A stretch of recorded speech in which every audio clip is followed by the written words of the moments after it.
Kutukan keris sakti Empu Gandring dan terbunuhnya 7 tokoh kerajaan Singasari.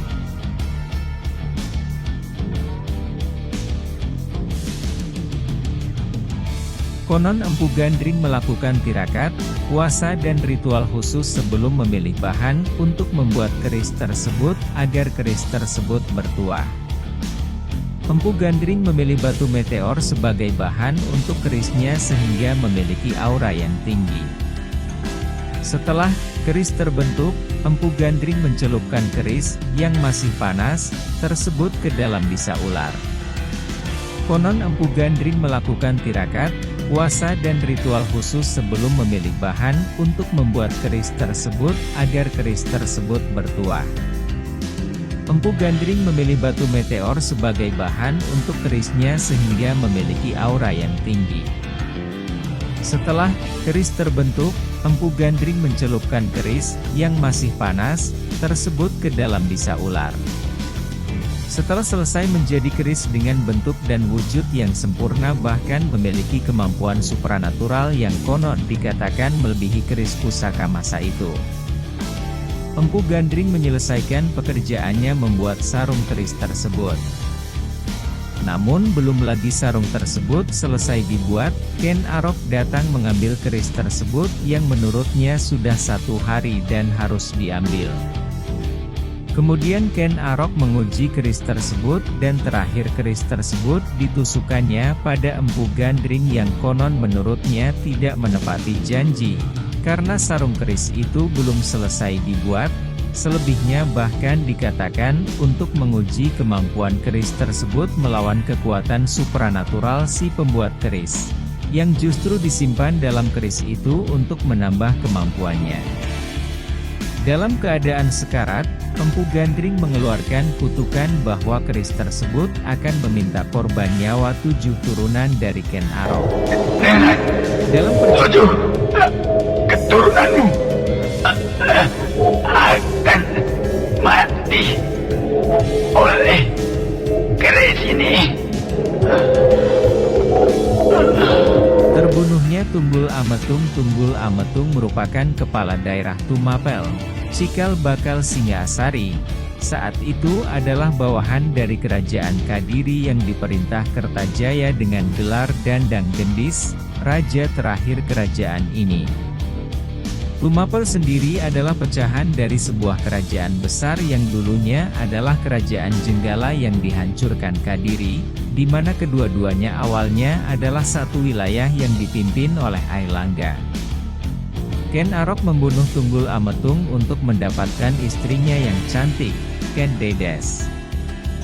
Ken Arok sendiri saat itu adalah pegawai kepercayaan dari Tunggul Ametung yang sangat dipercaya.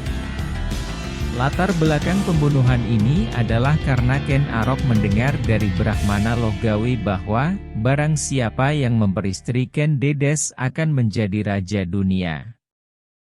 Sebelum Ken Arok membunuh Tunggul Ametung, keris ini dipinjamkan kepada rekan kerjanya, yang bernama Kebo Ijo yang tertarik dengan keris itu dan selalu dibawa kemana-mana untuk menarik perhatian umum. Bagi Ken Arok sendiri, peminjaman keris itu adalah siasat agar nanti yang dituduh membunuh Tunggul Ametung adalah Kebo Ijo. Siasat Ken Arok berhasil dan hampir seluruh publik Tumapel termasuk beberapa pejabat percaya bahwa Kebo Ijo adalah tersangka pembunuhan Tunggul Ametung. Ken Arok yang saat itu adalah orang kepercayaan Tunggul Ametung langsung membunuh Kebo Ijo yang konon dengan keris pusaka itu.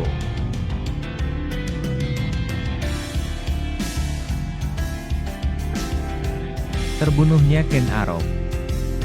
Setelah membunuh Tunggul Ametung, Ken Arok mengambil jabatannya, memperistri Ken Dedes yang saat itu sedang mengandung dan memperluas pengaruh Tumapel sehingga akhirnya mampu menghancurkan kerajaan Kediri.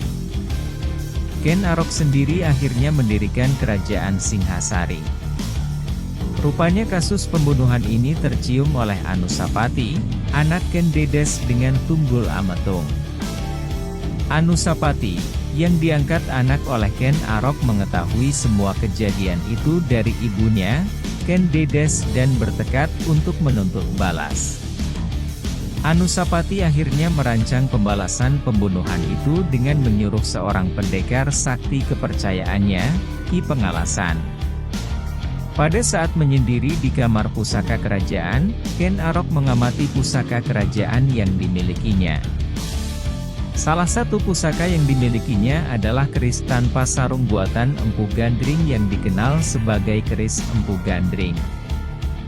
Melihat ceceran darah pada keris tersebut, ia merasa ketakutan, terlebih-lebih terdengar suara gaib dari dalam keris tersebut yang meminta tumbal. Ia ingat kutukan Empu Gandring yang dibunuhnya, dan serta-merta membantingnya ke tanah sampai hancur berkeping-keping. Ia bermaksud memusnahkannya. Namun ternyata keris tersebut melayang dan menghilang. Sementara Anusapati dan Ki Pengalasan merancang pembunuhan tersebut, tiba-tiba keris tersebut berada di tangan Anusapati. Anusapati menyerahkan keris kepada Ki Pengalasan yang menurut bahasa sekarang, bertugas sebagai eksekutor terhadap Ken Arok. Tugas itu dilaksanakannya, dan untuk menghilangkan jejak, Anusapati membunuh Ki Pengalasan dengan keris itu. Terbunuhnya Anusapati mengambil alih pemerintahan Ken Arok, tetapi tidak lama.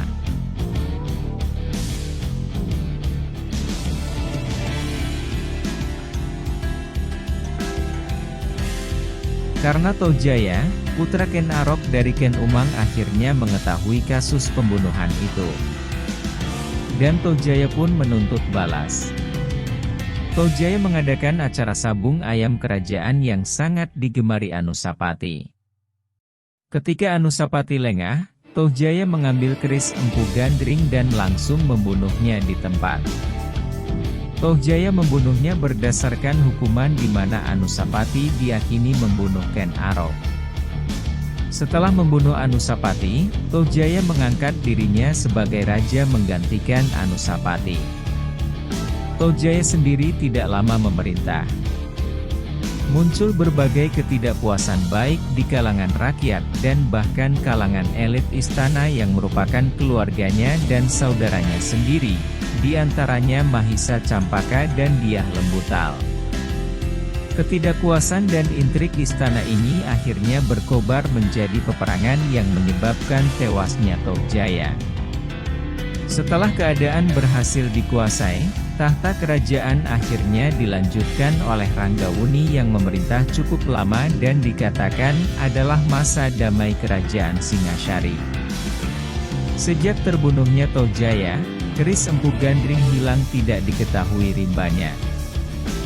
Beberapa sumber spiritual menyebut, keris Empu Gandring ini sebenarnya tidak hilang. Dalam arti hilang musnah dan benar-benar tidak ketahuan.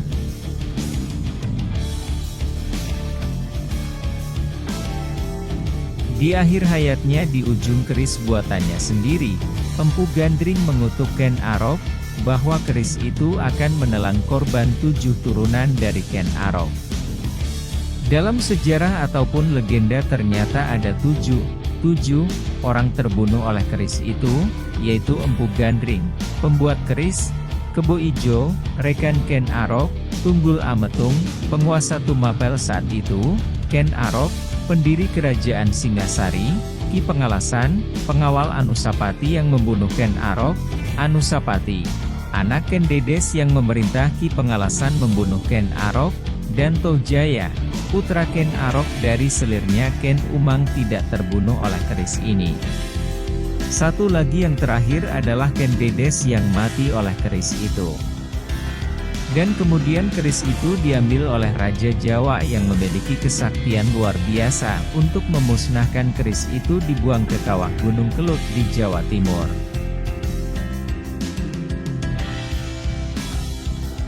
Cerita keris Empu Gandring ditemukan. Di masa kepemimpinan Wisnuwardana, perseteruan antar keluarga dalam dinasti Rajasa berakhir.